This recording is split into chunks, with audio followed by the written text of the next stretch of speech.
Okay बच्चा लोग, कार्बनिक रसायण विज्ञान કેટલાક પાયાના સિદ્ધાંતોમાં આપણે આજનો ટોપિક જોઈશું ક્રિયાશીલ સમૂહ। ક્રિયાશીલ સમૂહને કહેવાય ફંક્શનલ ગ્રુપ। ક્રિયાશીલ સમૂહ એટલે ફંક્શનલ ગ્રુપ।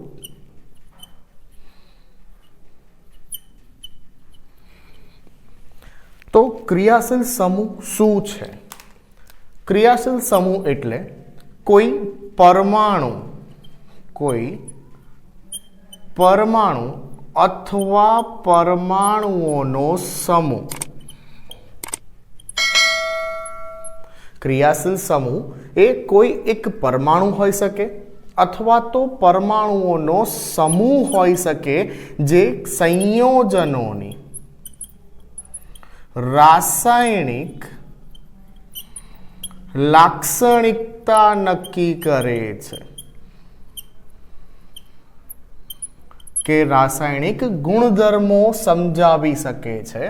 तो तेवा परमाणु के परमाणुओना समूहने क्रियाशील समूह कहेवाय। बराबर, क्रियाशील समूह ए परमाणु स्वरूपे पण होई सके अथवा तो परमाणुओना समूह स्वरूपे होय जे संयोजननी रासायनिक लाक्षणिकताओ दर्शावे छे।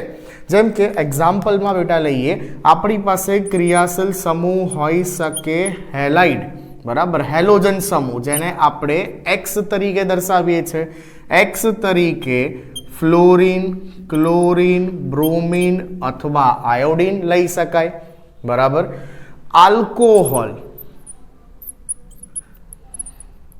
आल्कोहोल में क्रियाशील समूह में OH बे परमाणुओं बनेलो छे, एक ऑक्सीजन और एक हाइड्रोजन। तो आल्कोहोल एक क्रियाशील समूह है। आमा हेलोजन परमाणु जोड़ायेलो होय तो ते एक क्रियाशील समूह है। आवा घणा बधा क्रियाशील समूह है, जेमानो एक छे कार्बोक्सिलिक एसिड। एक कार्बोक्सिलिक एसिड एटले COOH समूह। नाइट्रोजन धरावता समूह पण होई सके जेम के एमाइन NH2 समूह।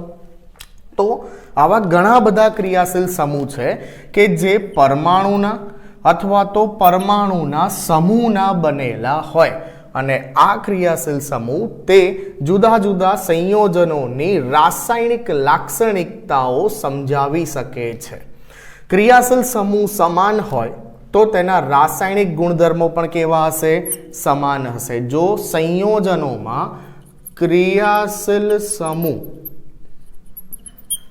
समान होय तो रासायनिक गुणधर्मो समान होय छे।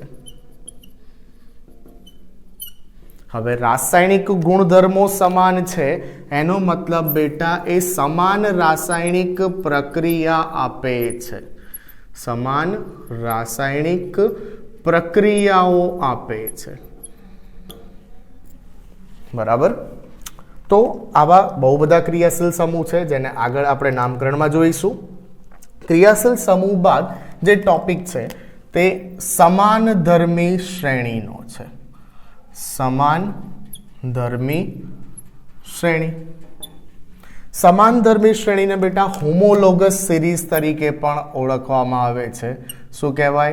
Homologous series. नाम उपरथी आमां खबर पड़े आपणने। समान धर्मी એટલે કોઈક પ્રકારની સમાનતા છે। તો આ સમાનતા કેવી છે બેટા? તો જે સંયોજનોના एवी श्रेणी में समान क्रियाशील समूह हाजर होय। समान क्रियाशील समूह हाजर होय अने क्रियाशील समूह समान होवाना कारणे एना रासायनिक गुणधर्मो पण केवा थाय? समान थाय। तो समान क्रियाशील समूह होवाथी समान रासायनिक गुणधर्मो धरावता संयोजनोथी रचाती श्रेणी ने कहेवाय समान धर्मी श्रेणी। अने आ श्रेणी में खासियत शुं छे बेटा?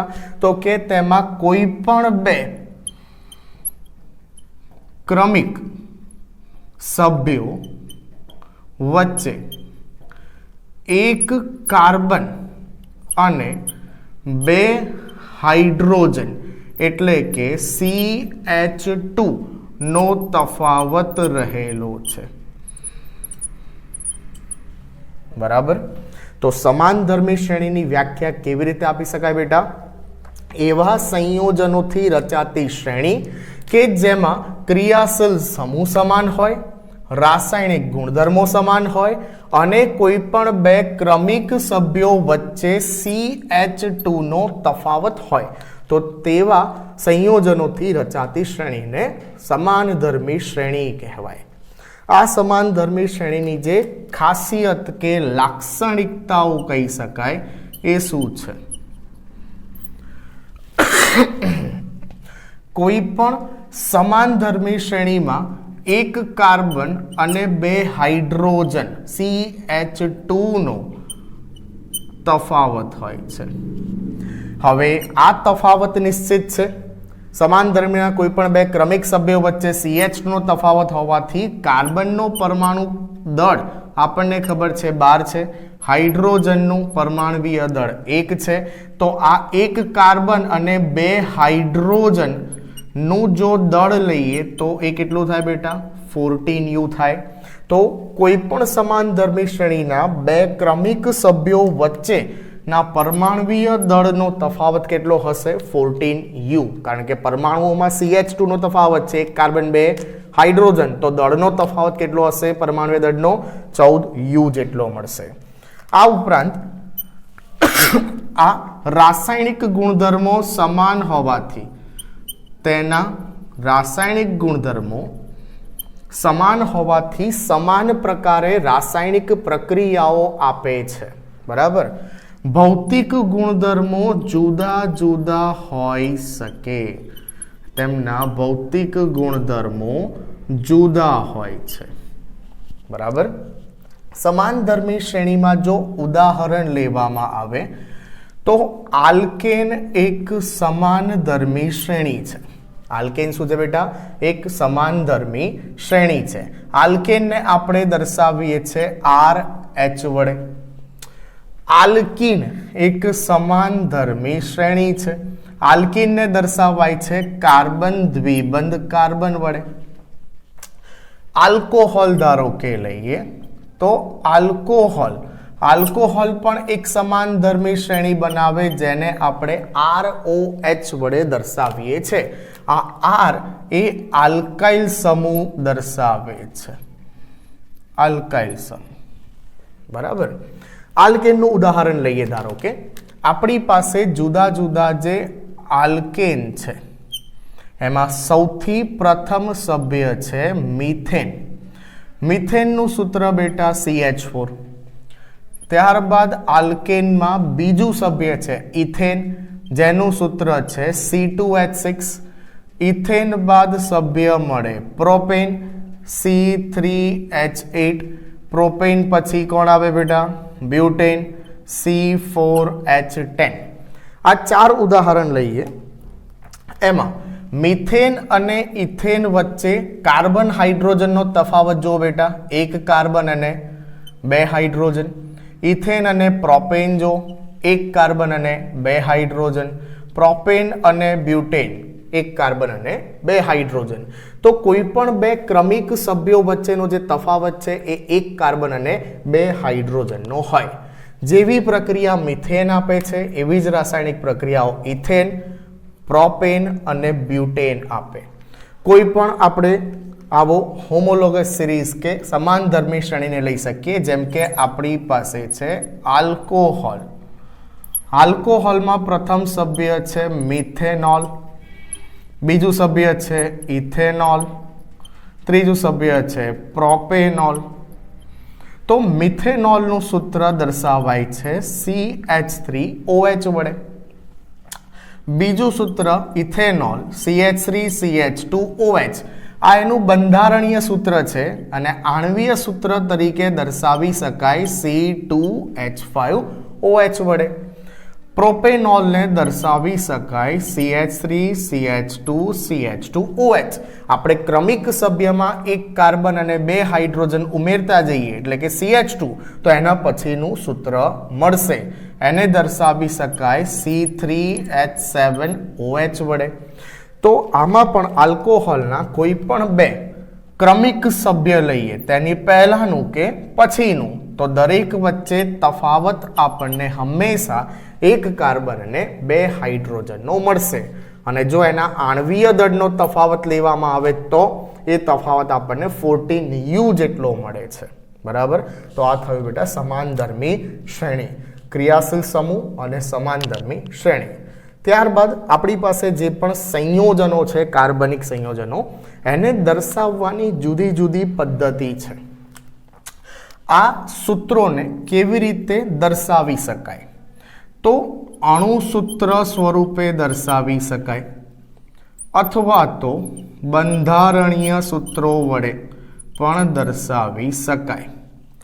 બંધારણીય સૂત્ર દર્શાવવાની રીતો, એમાં સંઘનિત સ્વરૂપ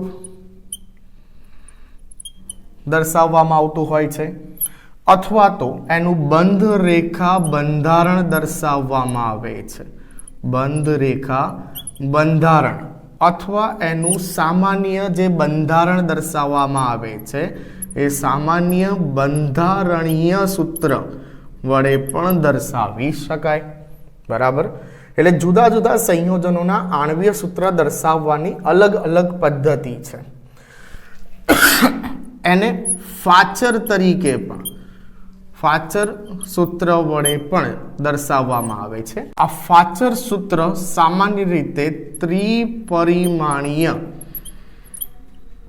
બંધારણની સમજૂતી આપે છે. તો આ સંયોજનોના સૂત્રોને દર્શાવવાની જુદી જુદી પદ્ધતિ છે, જેને આપણે આગળ જોઈએ છે. તો બંધારણીય સૂત્રો કેવી રીતે દર્શાવવા? સૂત્રો દર્શાવવામાં બેટા જ્યારે આપણે માની લઈએ આપણી પાસે નોર્મલ બ્યુટેનનું સૂત્ર છે.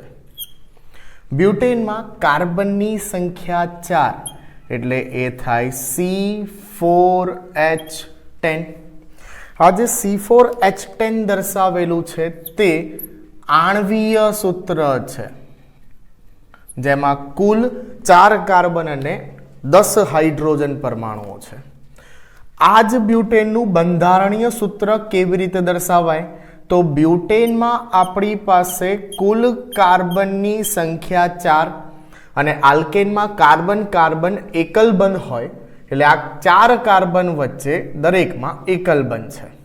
હવે આપણે કીધું હતું કાર્બનની ખાસિયત છે ચતુસંયોજક છે, જેમાં 4 બંધ બનાવવાની ક્ષમતા ધરાવે છે.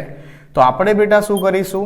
દરેક કાર્બનના 4 બંધ બનવા જોઈએ. આમાં એક બંધ કાર્બન સાથે છે, તો કાર્બનના બીજા 3 બંધ હાઇડ્રોજન સાથે હોવા જોઈએ. આમાં કાર્બનના 2 બંધ કાર્બન સાથે છે, તો બાકીના બંને બંધ હાઇડ્રોજન સાથે હોવા જોઈએ. તો એના આધારે આપણને ખબર પડે છે કે જો બ્યુટેનનું બંધારણીય સૂત્ર લખવું હોય તો એને આ રીતે દર્શાવી શકાય: CH3 CH2 CH2 CH3. બરાબર. આ બ્યુટેનનું બંધારણીય સૂત્ર છે. બ્યુટેનનું સંઘનિત સ્વરૂપ કેવી રીતે દર્શાવી શકાય? આમાં શૃંખલામાં CH2 બે વખત દેખાય છે, તો હું CH2 ને 2 ટાઈમ્સ લખું છું બેટા, અને બંને છેડા ઉપર છે CH3. બરાબર. તો આ ટૂંકું કરી કાઢવામાં આવ્યું છે. આમાં સૂત્રને આપણે ટૂંકું દર્શાવીએ છીએ. જો સમાન સમૂહ હાજર હોય તો એને એક જ બ્રેકેટની બહાર એની સંખ્યા વડે દર્શાવી શકાય. મતલબ આ જે સ્વરૂપ થયું એ બ્યુટેનના સૂત્રનું સંઘનિત સ્વરૂપ છે. બરાબર. આ ઉપરાંત ત્રીજી જે પદ્ધતિ છે એમાં આપણે બંધ રેખા બંધારણ દર્શાવીએ છીએ. એમાં કાર્બન અને હાઇડ્રોજનને દર્શાવવામાં આવતા નથી. અને જો ધ્યાનથી જોઈએ તો આમાં 4 કાર્બનની વચ્ચે એકલ બંધ છે, તો હું એનું બંધ રેખા બંધારણ એ આ 4 બિંદુ વડે રજૂ કરું છું કે જેને રેખીય રીતે જોડેલા છે. બરાબર. તો આ બ્યુટેનનું બંધ રેખા બંધારણ દર્શાવે છે. બંધ રેખા બંધારણમાં જરૂરી નથી કે આ જ આકારે દોરવું, આપણે કોઈ પણ 4 બિંદુઓને જોડી શકીએ છીએ.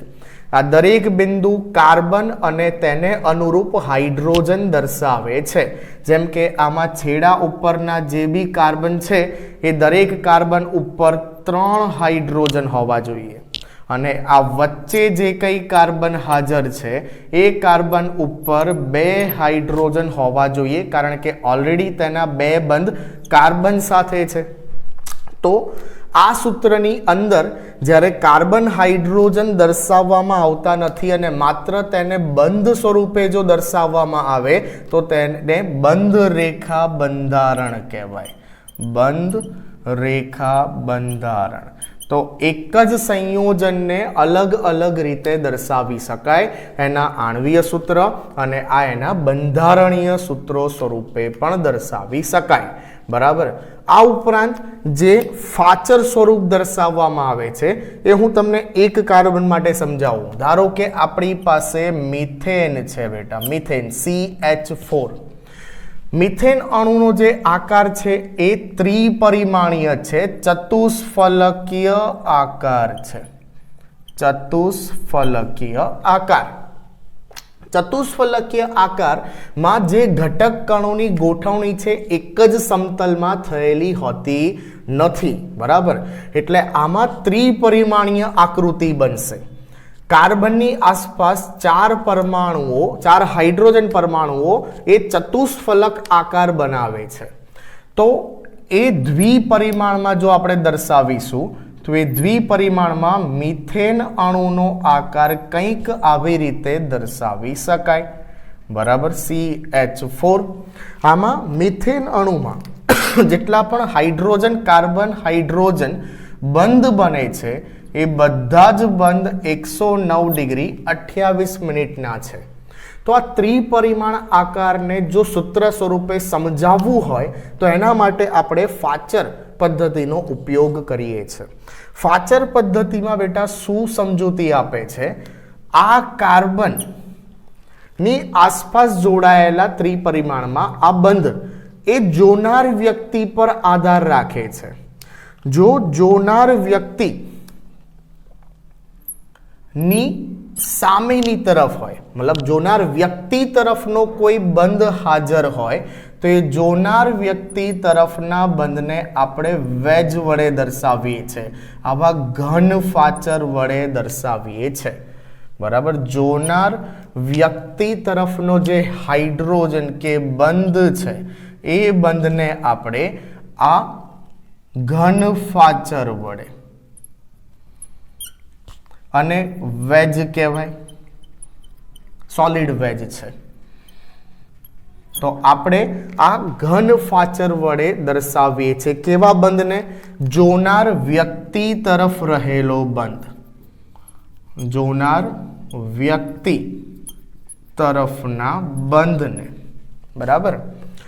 બાકીના જો જે પરમાણુઓ એક જ સમતલમાં રહેલા છે, જે પરમાણુઓ એક જ સમતલમાં રહેલા હોય તે પરમાણુઓને આપણે સીધી રેખા વડે દર્શાવીશું ગોઠવણીમાં. બરાબર. તો આ દર્શાવે છે કે કાર્બન અને આ બંને હાઇડ્રોજન એ સમાન સમતલમાં રહેલા છે. આ ઘન ફાચર કે જે સોલિડ વેજ છે એ જોનાર વ્યક્તિમાં સામેની તરફ છે, અને ચતુષ્ફલકમાં જે બંધ પાછળની તરફ છે, તમારી તરફ આવી રહ્યો છે, ફોનની બહાર, તો એ બંધ દર્શાવવામાં આવે છે ડેશ ફાચર વડે. એ બંધ દર્શાવવામાં આવે છે ડેશ ફાચર વડે. બરાબર. આ થઈ બેટા ડેશ ફાચર, અથવા એને ડેશ વેજ કહેવાય. બરાબર. તો આ ડેશ વડે જે દર્શાવેલી છે ફાચર અથવા તો બંધ, એ શું દર્શાવે છે? એ બંધ જોનાર વ્યક્તિથી દૂરની તરફ છે, પાછળના સમતલમાં છે. એટલે ત્રિપરિમાણમાં બેટા કેવું થશે, ત્રિપરિમાણમાં જે બંધ બને છે એ ત્રિપરિમાણમાં જોનાર વ્યક્તિની સામેની તરફ જે બંધ હશે એને આપણે સોલિડ ફાચર વડે, સોલિડ વેજ વડે દર્શાવીશું, અને જે જોનાર વ્યક્તિથી દૂરની તરફ એટલે કે આ સમતલમાં પાછળની તરફ હોય તેવા બંધને આપણે ડેશ વેજ વડે દર્શાવીશું. બરાબર. તો આ ત્રીજી પદ્ધતિ જે ત્રિપરિમાણીય સમજૂતી આપે છે, ત્રિપરિમાણમાં ગોઠવણી સમજાવે છે, તે બંધારણીય સ્વરૂપ છે. બરાબર. આ સમજૂતી માટે જ્યારે કોઈ રાસાયણિક પ્રક્રિયાની ક્રિયાવિધિ સમજવી હોય કે એમાં થયેલા પરમાણુઓનું ગોઠવણી સમજવી હોય ત્યારે આપણે આ ડેશ અને સોલિડ વેજનો ઉપયોગ કરીશું. આ સિવાય બંધારણીય સૂત્રોમાં સંગણિત સ્વરૂપ અને એની બંધ રેખા બંધારણ વધુ ઉપયોગમાં આવતું હોય છે. જેમ કે આપણે એક્ઝામ્પલ લઈએ બેટા. ધારો કે આપણી પાસે CH3 3 times CH2 2 times CH3 આ પ્રકારનું કોઈ રાસાયણિક સૂત્ર આપેલ છે. તો આ સૂત્રને આપણે બંધારણમાં કેવી રીતે પરિવર્તિત કરીશું, કેવી રીતે સમજી શકાય આનું બંધારણ. જ્યારે CH3 સ્વરૂપ આપેલું હોય બેટા, તો CH3 હંમેશા છેડા ઉપર હોય.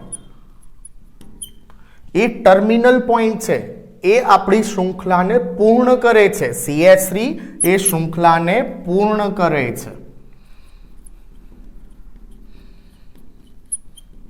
બરાબર. જો CH2 હાજર હોય તો CH2 ઘટક હંમેશા 2, 3 કે 4 વાર જેટલા પણ આપેલા હોય, હું n વાર લખું છું, તો CH2 હંમેશા શૃંખલામાં વચ્ચે હાજર હોય. બરાબર. એ ક્યારેય શૃંખલાને પૂર્ણ કરતો નથી, એ વચ્ચે હાજર હશે. તો હવે શું કરી શકાય બેટા, CH3 3 ટાઈમ્સ, આમાં તો 3 તરફથી શૃંખલા પૂર્ણ થાય છે, તો હું CH3 CH3 CH3 એવું લખી શકું નહીં. જ્યારે CH3 એકથી વધુ વાર આપેલું હોય તો એનો મિનિંગ બેટા સમજવાનો કે પાસે જે આપેલો કાર્બન છે એ કાર્બન ઉપર 3 વાર CH3 આવવું જોઈએ. પાસે આપેલ કાર્બન ઉપર CH3 3 વાર લખવું પડે. એટલે જો આ કાર્બનને ધ્યાનમાં લઉં તો એની 3 તરફ CH3 હાજર છે. આ 1, 2 અને 3 એટલે CH3 3 ટાઈમ્સ, પછી કાર્બન, અને એ કાર્બનની સાથે શું આપેલું છે, CH2 2 ટાઈમ્સ, એટલે 2 વાર લખીશું CH2 ને. બરાબર. અને ત્યારબાદ છે CH3. આ એનું બંધારણ થયું. જો આનું બંધ રેખા બંધારણ સમજવું છે તો એક જ શૃંખલામાં 1, 2, 3, 4 અને 5 કાર્બન છે, તો હું 5 પોઈન્ટ દર્શાવું છું. 1, 2, 3, 4 અને 5. 1, 2, 3, 4 અને 5 કાર્બન થઈ ગયા આ શૃંખલાના. એને અનુરૂપ હાઇડ્રોજન હાજર છે. આ બીજા કાર્બનની ઉપર અને નીચે એક કાર્બન ધરાવતી શાખા છે, એટલે આ એક કાર્બન ધરાવતી શાખા અને આ બીજી શાખા થઈ. તો હું આને દર્શાવી શકું બંધ રેખા બંધારણમાં આ સ્વરૂપે. આ બંને સમાન છે. બરાબર. ખાલી અલગ અલગ રીતે દર્શાવેલું છે. ધારો કે બંધ રેખા બંધારણ ઉપરથી આ સૂત્રોને સમજવું છે. કોઈ બંધારણ આપણને આ સ્વરૂપે આપેલું હોય તો આનો મિનિંગ શું સમજી શકાય. તો આ તરફથી કાર્બનને ગણતરી આપું.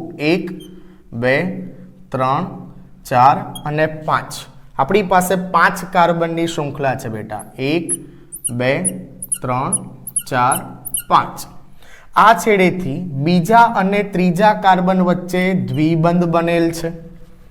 ત્રીજા કાર્બન ઉપર ક્લોરીન હાજર છે. બરાબર.